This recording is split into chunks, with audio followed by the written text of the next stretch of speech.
Bienvenidos nuevamente al espacio de entrevistas de Animales y Praxis. Este es un proyecto universitario que busca incluir a la comunidad universitaria y vegana y vegetariana en distintas actividades a favor de los animales no humanos. El objetivo, por supuesto, es visibilizar y otorgar la seriedad, tanto a nivel universitario como a nivel social, desde una perspectiva crítica, al tema y, por supuesto, la práctica sobre nuestros deberes hacia los demás animales, principalmente aquellos animales que se utilizan para el consumo humano. El día de hoy abordaremos el tema sobre los derechos de los animales desde la perspectiva jurídica, específicamente desde el último libro escrito por el doctor César Nava Escudero, quien nos acompaña en esta ocasión. Bienvenido, doctor. Muchísimas gracias, doctora Nelly Lucano. Encantado de estar con ustedes. César Nava Escudero es investigador titular C del Instituto de Investigaciones Jurídicas de la Universidad Nacional Autónoma de México. Es profesor de Derecho Ambiental en la Facultad de Derecho, miembro del Sistema Nacional de Investigadores Nivel 2, licenciado en Derecho por la Facultad de Derecho de la UNAM, maestro por la Universidad de Exeter, Inglaterra, y doctor por la Escuela de Economía y Ciencias Políticas de Londres, Inglaterra. Autor de más de 40 artículos y capítulos de libro, así como de diversos libros, y algunos de ellos son Debates jurídicos ambientales sobre los derechos de los animales en el 2015, Estudios ambientales en el 2018, Derecho internacional ambiental en el 2021, y el que abordaremos el día de hoy, Los derechos de los animales, una visión jurídica 2023. Cabe resaltar que la obra de César Nava Escudero es citada a nivel internacional. Para realizar la entrevista al doctor César Nava, se encuentra con nosotros Lucas Armando Alonso Vázquez, de la licenciatura en Filosofía del Centro Universitario de Ciencias Sociales y Humanidades de la Universidad de Guadalajara. Adelante con la entrevista, Lucas. Muchas gracias, doctora Nelly. Y bueno, me gustaría comenzar esta entrevista preguntándole al doctor Nava por qué es importante hoy en día hablar del tema de los derechos de los animales. Bueno, hay muchas formas de responder a esa pregunta, eh, porque las hay desde la respuesta de diferentes saberes y de diferentes disciplinas. Es importante abordar este tema porque creo que en esencia lo que se busca con esta expresión es tratar de llegar a una protección más amplia, más estricta de los seres vivos a los que hemos denominado y que denominamos animales y que además, desde luego, nos han acompañado desde hace pues varios miles de años. Entonces, me parece que la discusión de hablar sobre los derechos de los animales tiene realmente su justificación de ser, porque son seres vivos al igual que nosotros, porque convivimos con ellos y necesitamos aprender a respetarlos todavía más que lo que hasta ahorita lo hemos venido haciendo, que no siempre ha sido la manera tan correcta de hacerlo. Y ahora, comúnmente se dice que los únicos que podemos poseer derechos somos los seres humanos y también que los animales no pueden tener estos porque no tienen obligaciones. ¿Es esto cierto? Y si no, entonces, ¿de qué manera se puede hablar de derechos animales? Bueno, las dos preguntas iniciales, pues las dos son falsas. No es verdad que solo los humanos podemos tener derecho, si bien es cierto que generalmente el lenguaje de los derechos está encaminado a los seres humanos. En la historia jurídica, de nuestras sociedades, sobre todo aquellos que han compartido sistemas jurídicos de hace muchos años, hay una enorme cantidad de ejemplos donde hay ciertos seres o entes que no siendo seres humanos han tenido derechos. Entonces, por ejemplo, ha habido deidades que han tenido derechos, ha habido ciudades que han tenido derechos, y incluso algunos animales en ciertas épocas se ha dicho que han tenido cierto tipo de derechos o han estado dentro de la esfera del derecho en general. Entonces, es falso que solamente los seres humanos seamos los únicos que podamos ser los poseedores de derechos, ¿no? Esto es muy amplio ya. Sobre la segunda cuestión que me preguntabas sobre, bueno, pues que cómo podríamos eh, reconocer estos derechos, me parece que debemos de hacer un ejercicio que en un inicio es un ejercicio de tipo ético, y filosófico, que es aceptar que los animales, como muchos otros seres o entes que no son seres humanos, pueden tener derechos. Eh, el hecho de que no hayamos logrado nosotros dar ese paso tiene que ver con una serie de concepciones conservadoras o ortodoxas que tenemos los seres humanos. Porque bien hemos dicho que hay ciertos entes como la Coca-Cola o como un municipio, como la nación, que sí tienen derechos y que difícilmente se podría entender que la Coca-Cola es un ser humano, no es realmente un ser humano. Tienen derechos, no. Bueno, ¿por qué entonces los animales no podrían tener derechos? O incluso la naturaleza, que se han venido reconociendo también que podría tener derechos, al igual que los ecosistemas o que la tierra, en fin, otros seres o entes, que se reconoce derechos, no habría razón jurídica para no sostener eso. Pero el punto inicial creo que sí es ético, es filosófico, es tratar de convencer a las personas que hay otros seres al mismo tiempo que nosotros, seres humanos, a los que hemos denominado animales, que también pueden tener derechos. Entonces, ese es el punto inicial. A partir de ahí, bueno, pues ya viene toda una reflexión de tipo jurídico, ¿no? Para saber cómo se le podría reconocer derechos a los animales. Y justamente, ¿qué tipo, o sea, una vez que hemos visto pues que es posible que otros seres, además de los humanos, en este caso animales no humanos, pueden ser poseedores de derechos? ¿Qué puede establecerse como cuáles serían esos derechos? ¿Qué tipo de derechos serían? Eh, ¿Serían similares a los de los humanos, pero no iguales? ¿O qué distinciones podrían hacerse? Bueno, evidentemente cuando estamos hablando sobre los derechos de los animales, estamos hablando sobre los animales, no estamos hablando sobre los humanos. Entonces, hablar sobre derechos de los animales no significa para nada estar hablando exactamente de los mismos derechos que tienen los seres humanos. Claro, hay ciertos derechos que los animales tienen cierta similitud con los derechos de los humanos. Yo siempre he sostenido que hay la necesidad de dejar en claro que cuando uno habla sobre derechos de los animales, desde el punto de vista jurídico, uno está argumentando a favor de derechos morales básicos. No está hablando de lo que nosotros en el derecho llamamos derechos legales o derechos adquiridos u otro tipo de derechos que tienen que ver, no tienen que ver con esta cuestión de los derechos morales básicos.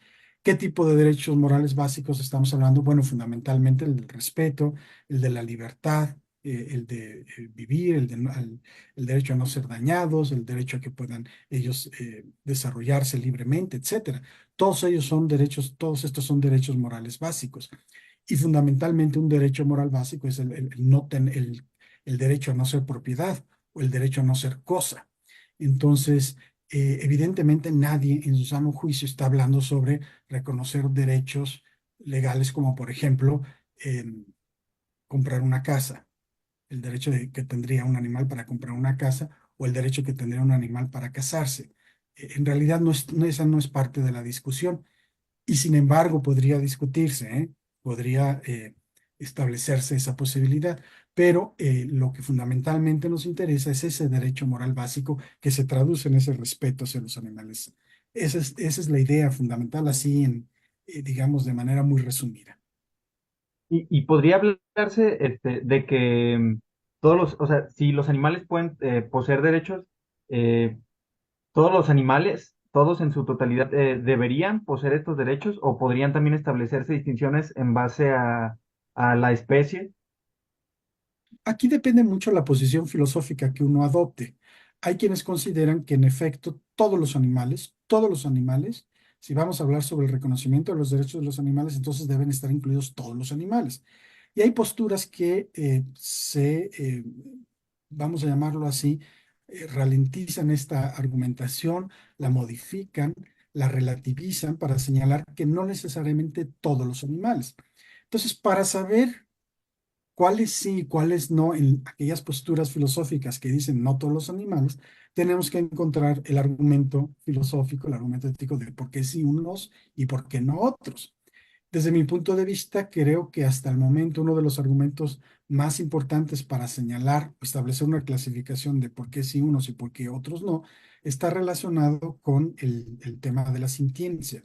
En principio, todo animal que se pueda comprobar que es un animal sintiente, es un ser sintiente, podría tener derechos. Pero aquellos animales que no tengan esta característica no necesariamente tendrían por qué reconocerle los derechos. ¿Por qué digo esto? Porque para reconocer derechos se requiere de un fundamento ético-filosófico, de un componente filosófico. En el caso de los seres humanos es la dignidad. Ser humano, se reconoce que todo ser humano es digno o tiene dignidad. Ah, bueno, pues entonces tiene derechos. Acá los animales se ha hablado mucho de la sintiencia como el elemento científico y ético-filosófico de que es el principal argumento por qué los animales deberían ser protegidos desde los derechos. Bueno, pues entonces ese es el argumento. Pero depende, hay muchas personas, incluso abogados, los poquitos abogados que discuten el tema de los derechos de los animales en este país, que son contadísimos, algunos consideran que sí debe ser para todos los animales. Entonces, bueno, pues ya no importa tanto si sienten o no sienten, o si importa su sistema nervioso o no, o si es importante determinar sus capacidades mentales o no para justificar el que se les reconozca sus derechos. Entonces, creo que ese es el punto de entrada. Y agregando una cuestión que también me preguntaba, porque a veces se dice, bueno, es que no es posible reconocerle derechos a los animales porque eso va a significar que va a tener obligaciones. Falso, completamente falso, ¿no? Las personas que argumentan eso, pues o no son abogados o no saben el derecho o tienen una visión ortodoxa, conservadora, que no les permite ver que hay seres o entes en la realidad jurídica que solamente tienen derechos y que no tienen obligaciones. Entonces, el derecho, la ciencia jurídica, las normas jurídicas, sí permite que haya ciertos seres que tengan solo derechos, sin tener obligaciones. De acuerdo. Y centrándonos en uno de sus libros, pues que hace 9 años publicó precisamente su libro Debates Jurídico-Ambientales sobre los derechos de los animales, el caso de los tlacuaches y cacomixtles versus perros y gatos en la Reserva Ecológica del Pedregal de San Ángel de Ciudad Universitaria, en donde analizaba una serie de cuestiones referentes a los derechos de los animales con el fin de ofrecer una perspectiva alternativa respecto al conflicto entre fauna nativa, tlacuaches y cacomixtles, y fauna exótica y feral, perros y gatos de la reserva ecológica. Entonces, ahí usted sostenía que el desplazamiento de un derecho por otro, en base a su precedencia, prioridad o preferencia, es totalmente válido y legítimo, de manera que los tlacuaches y cacomixtles, por así decirlo, debían ser protegidos y los perros y gatos, que eran las especies exóticas y ferales, debían ser retirados de la reserva. En ese sentido, ¿qué ha cambiado hoy de esa situación que usted señalaba hace 9 años? ¿Qué logros ha habido y qué falta por hacer con respecto a ese conflicto en la REPSA? Bueno, desde mi punto de vista de lo que sostuve, sigo sosteniendo lo mismo, porque el marco de discusión en este caso fue el de ponderar quiénes tenían más derechos para habitar la reserva, si perros y gatos ferales o los cacos y los tlacuaches. Y en aquel entonces llegué yo a la conclusión de que son los tlacuaches y los cacos por una serie de razones, ¿no? Que están ahí plasmadas en el libro. Sigo sosteniendo lo mismo. El problema que se había dado, como lo comenté en el libro, es que muchas veces al momento de retirar a esos perros ferales o incluso a los gatos ferales, es que se sacrifican y la UNAM tenía la necesidad de sacrificarlos. La razón por la que se sacrificaban no era simplemente porque algunos universitarios tenían ganas de matarlos, no, no, para nada. Es que también durante muchos años descubrí yo en la investigación que algunas de las asociaciones protectoras de animales pues no se querían hacer cargo de los perros ferales. Entonces algo se tenía que hacer con ellos. El perro feral, en la investigación que yo realicé, además de que no era posible ya regresarlo a un estado de animal doméstico, en realidad sí mata, se la pasaba matando a estos animales silvestres.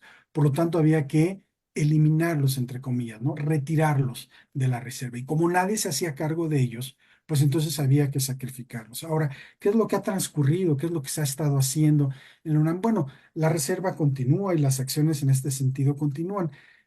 Se siguen retirando este tipo de animales, los perros y gatos salvajes, y lo que se ha tratado de hacer, lo que yo he visto y que yo también lo difundo, es evitar que los perros sean abandonados en la reserva.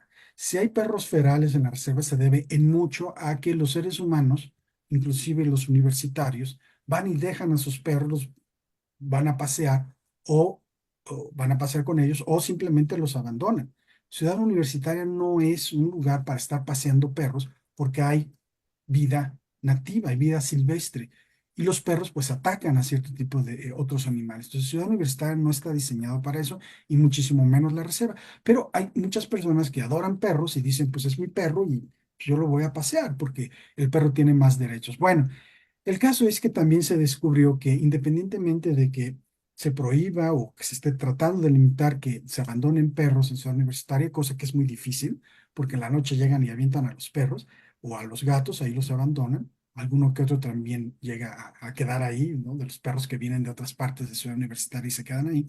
También se ha descubierto que para que no aumente el número de perros ferales, eh, hay que dejar algunos perros vivos en la reserva. Se necesitan algunos, porque se ha descubierto que estas manadas de perros o grupos de perros son muy territoriales y no dejan entrar a nuevos perros. Entonces, para evitar que crezca la población y eso signifique un problema en contra de los tlacuaches y los cacomixtles, pues dejamos vivos algunos perros y que transiten y entonces ellos se encargan, vamos a decirlo así, de evitar que entren otros perros. Entonces, bueno, pues esa ha sido un poco y sigue siendo un poco la tónica, ¿no? Creo que aquí algunas protectoras de animales, como ONGs, fallan en señalar qué se debe de hacer con los perros que retiramos, porque cuando se les ofrecen, bueno, pues haz tu cargo del perro feral, dicen, pues nosotros no tenemos dinero o no sabemos qué vamos a hacer con, no podemos, bueno, pues entonces, ¿qué quieres que hagamos con el perro, no? Si se tiene que dar una solución, no se pueden quedar las cosas en veremos.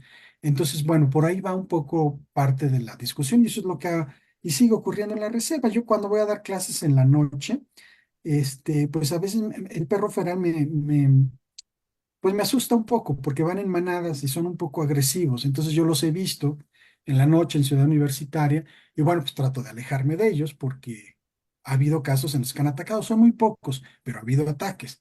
Entonces, bueno, pues cada vez que veo estos grupos, pues recuerdo mucho mi libro y mejor me retiro, me voy caminando rápido y ya, porque sí, pueden atacar. Y encontraría, por ejemplo, usted un paralelo entre lo que implica la presencia de especies exóticas como perros y gatos en la Repsa, o lo que ocurre, por ejemplo, con los hipopótamos en el río Magdalena en Colombia, con lo que ocurre a causa de, pues, la desmedida producción industrial, o sea, es decir, con la progresiva invasión y destrucción del ecosistema en todo el mundo por parte del ser humano. Y si es así, o sea, ¿cómo podríamos ponderar responsablemente unos derechos sobre otros? Por ejemplo, de un medio ambiente sano o el derecho de los animales a la vida con el derecho humano a la libertad económica, por ejemplo. El punto de partida, creo yo, es el siguiente. Uno de los principales problemas que tiene la biodiversidad en el planeta Tierra, vinculado a ecosistemas, es la introducción de las especies exóticas en una gran cantidad de lugares. Aquí hablamos de la Repsa o de otros lugares en América Latina, ¿no? Entonces, el gran problema es el tráfico de especies y que deriva en la introducción de estas especies exóticas o el acercamiento que ha tenido el ser humano a ciertas áreas. Entonces, lo que está determinando que muchas especies no domésticas se vean afectadas por la introducción de estas especies invasoras, tiene que ver con nosotros. Y el gran problema que se tiene es precisamente que cuesta mucho trabajo combatir ese tipo de invasiones, porque si de por medio está el tráfico ilegal de especies, pues obviamente eso va generando esa invasión y hay especies que se reproducen rápidamente y si se dejan o se introducen en islas o en lugares un poco más cerrados, pues van generando ese problema. Así es que creo que uno de los primeros cuestiones que se debe de atacar y que sí existen instrumentos jurídicos para ello, es evitar el tráfico ilegal de especies o evitar que ocurran este tipo de situaciones donde cierto tipo de personajes, y no nada más narcos, políticos, inclusive mexicanos, pero no voy a dar nombres en esta ocasión, hay políticos mexicanos que pues tienen en sus casas especies silvestres lo que llamábamos especies silvestres, ¿no? Pues es completamente ridículo. Y en el país se sabe dónde se pueden conseguir especies silvestres. Todo el mundo sabe dónde podemos conseguir un tigrillo, un ocelote, un jaguar, una cobra, u otras diferentes tipos de serpientes que no son originarias de aquí, u otro tipo de animales, ¿no? Hasta leones. Entonces, pues, todo el mundo sabe dónde está. Pues, es más, todo el mundo sabe cuánto cuesta, ¿no? Entonces, claro, pues es un problema también de hacer que los inspectores y las autoridades detengan este tráfico. Pero como hay mucho dinero y como hay mucha corrupción en muchos países, pues bueno, es un gran negocio. De acuerdo. Usted ya lo mencionaba antes, que decía que para que haya un cambio legal, para que los derechos de los animales pues se institucionalicen, debe haber antes pues como un trabajo ético y filosófico. Y en este mismo libro que menciono, usted dice pues que el primer paso para que se considere los animales como sujetos de derecho debe darse en el plano ético antes que en el jurídico. Es decir, tenemos que extender la esfera moral a tal grado de que los incluyamos también a ellos dentro de, de nuestra comunidad moral. Ahora, pero ¿cuál piensa usted que es esa, o sea, cuál piensa que es el camino más eficaz para lograr esta inclusión? O sea, ¿qué deberían estar haciendo las organizaciones que luchan a favor de los animales o también los académicos o desde todas partes, pues, para lograr que nuestro círculo de consideración moral, por así decirlo, se expanda y también los incluya a los otros animales? Bueno, el camino ya está bastante empezado, por lo menos desde el punto de vista filosófico. Hay mucha discusión de tipo ética y filosófica. Aquí mismo en la entrevista tienen en la pantalla a la doctora Nelly Lucano, que lo ha hecho desde el punto de vista filosófico y ha difundido el tema y tiene una serie de argumentaciones muy interesantes respecto a camino que se tiene que seguir para ese reconocimiento, ese tipo de discusión ética y filosófica.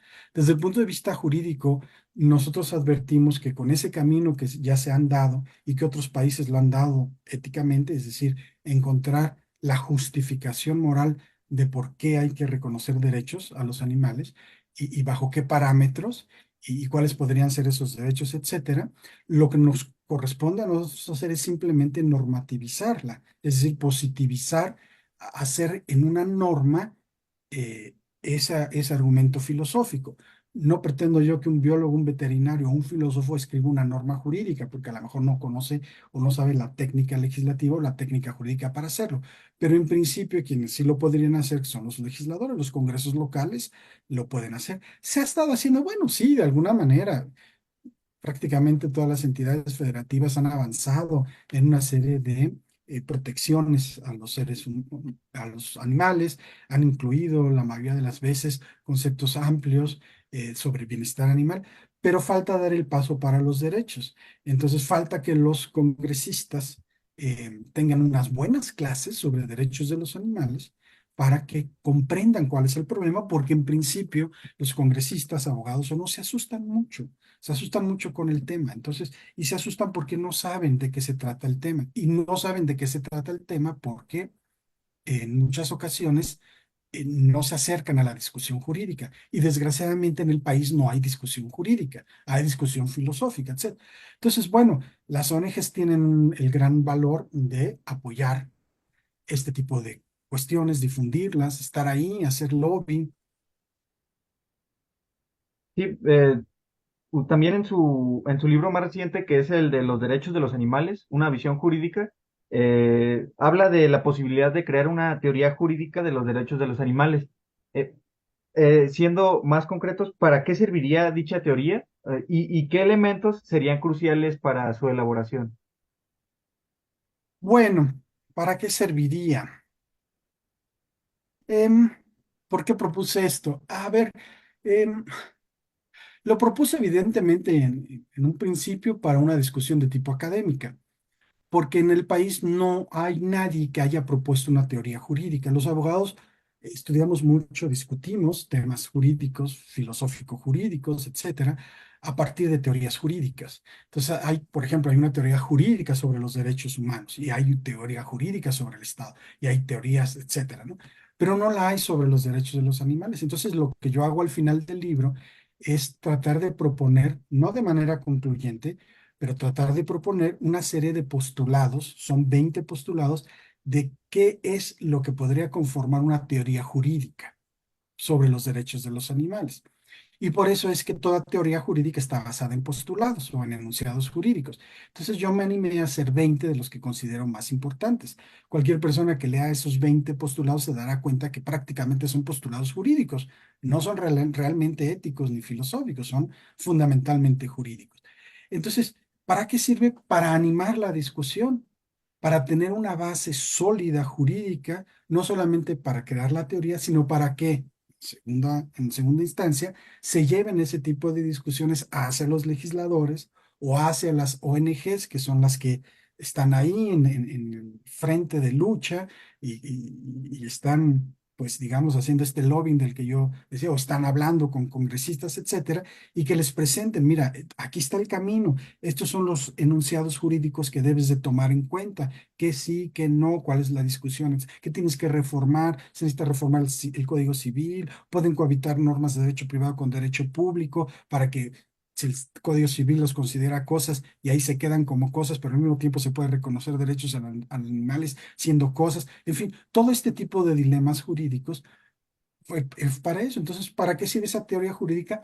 Para tener un sustento lo más sólido posible para argumentar a favor de los derechos de los animales. Porque yo lo que he leído en la argumentación a favor de los derechos de los animales, pues desde el punto de vista filosófico, político, sociológico, se ha escrito bastante. Y hay muy buenos casos, sobre todo en el extranjero, pero muchas de las obras en las que yo me baso para entender muchos debates, etcétera, pues la gran mayoría de los que escriben sobre el tema no son abogados. Entonces no se ha propuesto una teoría jurídica, es difícil. Aquí en México no. Y en otros países, bueno, se quedan muy cortos, ¿no? Y además que hay diferentes, no es lo mismo leer a un abogado en Estados Unidos que escribió jurídicamente sobre los derechos de los animales que a un latinoamericano, porque nuestros sistemas jurídicos son distintos. Entonces las argumentaciones son diferentes. Sin embargo, el que no es abogado y que no sabe estas cosas, pues luego importa ideas, tropicaliza argumentos y ahí es cuando se asustan los congresistas o ahí es cuando se asustan los que van a decir, oye, pero ¿cómo está sosteniendo tal cosa si en el derecho se dice esta otra cosa, etcétera? Entonces, esa fue la razón fundamental de elaborar esos, esos principios o digamos un primer planteamiento de teoría jurídica. Y por último, me gustaría preguntarle, ¿en dónde estamos parados, o sea, jurídicamente, en México, en cuanto a la cuestión de los derechos de los animales? O sea, ya nos habló, pues, de que muchas veces los abogados tienen como esta resistencia, pues, a veces a hablar o así que a considerar el tema.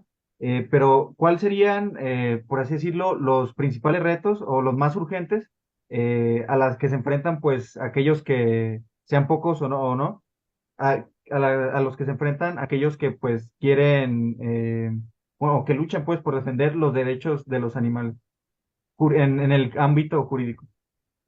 Bueno, yo creo que el primer reto al que se enfrentan o al que nos enfrentamos es precisamente la falta de textos serios y de textos jurídicos serios y de textos que se animen a discutir el tema. Eso es algo muy importante porque la gente no lo discute. Un segundo punto es mi gremio, el gremio de los juristas. Los juristas somos conservadores o son conservadores, ¿no? No sé si me puedo incluir yo o no, pero son conservadores, son ortodoxos. No les gusta que las cosas se muevan o se cambien, ¿no? Siguen caminitos muy hechos, muy estructuraditos.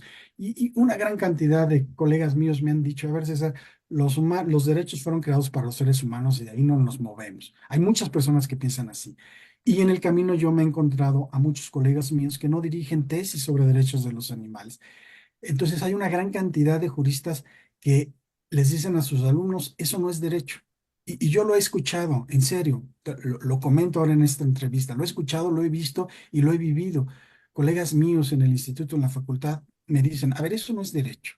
Eso es filosofía y pues en la filosofía uno se puede divertir, decir cualquier cosa, pero eso no es derecho, me dicen. Digo, ah, mira qué interesante. Y me dicen, segunda, no rechazan las tesis de eso, ¿no? Y la tercera también, que hay el problema con mi gremio, es que también hay mucho oportunismo. Eh, Pareciera un poco sin sentido lo que voy a decir, pero hay muchas personas que quieren ser famosas, tener éxito, exhibirse. Entonces de repente ven un tema atractivo, como el derecho de los animales, porque es muy original, la propia expresión es muy llamativa, y entonces le entran al tema, pero entran al tema con una visión que no está acompañada de razonamientos claros, jurídicos, filosóficos, ¿no? Entonces, ahí tenemos ya esos dos primeros obstáculos. Un tercer obstáculo, creo yo, y voy a ser crítico, por supuesto, es que a veces siento que algunas ONGs o algunas personas que están al frente de muchos movimientos, de muchas organizaciones o grupos de animalistas, no nos hacen caso a los abogados que estamos, como que toman con poca importancia lo que tratamos de hacer los abogados. Y bueno, los entiendo porque no es fácil que un abogado te caiga bien, pero no toman en cuenta que el discurso que ellos traen no solamente no es la última palabra, sino que tiene que ser modificado en su lenguaje. Tiene que ser, al momento de normativizarlo, se tienen que modificar muchas de las estructuras lingüísticas que ellos traen. Entonces, sentarme a hablar sobre derechos de los animales con un veterinario es un dilema. Es un dilema porque me dice y le digo, oye, pero es que esto sí se puede, esto no se puede. Es que, no, no, es que quién sabe qué. Y bueno, no sé, hay gente que está enamorada con algunos autores, y, por ejemplo, no sé, Kimlicka, que seguramente ustedes lo conocen, ¿no? Hay gente que dice Kimlicka es lo máximo. Generalmente todas las ONGs invocan pura gente extranjera, puro pensamiento occidental, no invocan mexicanos, no invocan latinoamericanos, invocan pura gente occidental y Kimlicka, nadie. Sí, pero Kimlicka no es abogado y además escribe desde la ciencia política. Entonces él propone de repente que vamos a crear la ciudadanía en los animales, pues a lo mejor en Canadá puede funcionar porque la ciudadanía es un concepto jurídico muy distinto al que nosotros tenemos de ciudadanía. Entonces, ¿qué es lo que pasa con el ONGero o con los defensores de los animales? Me traen esos conceptos a mí como abogado, les digo, oye, es que no puede ser ciudadano un animal. Ah, no, pues entonces estás equivocado. César, no, no, espérate, es que no puede ser ciudadano. No, ya ves, está cerrado, que quién sabe. No, es que, ¿de dónde sacas eso? Es que Kimlicka lo dice.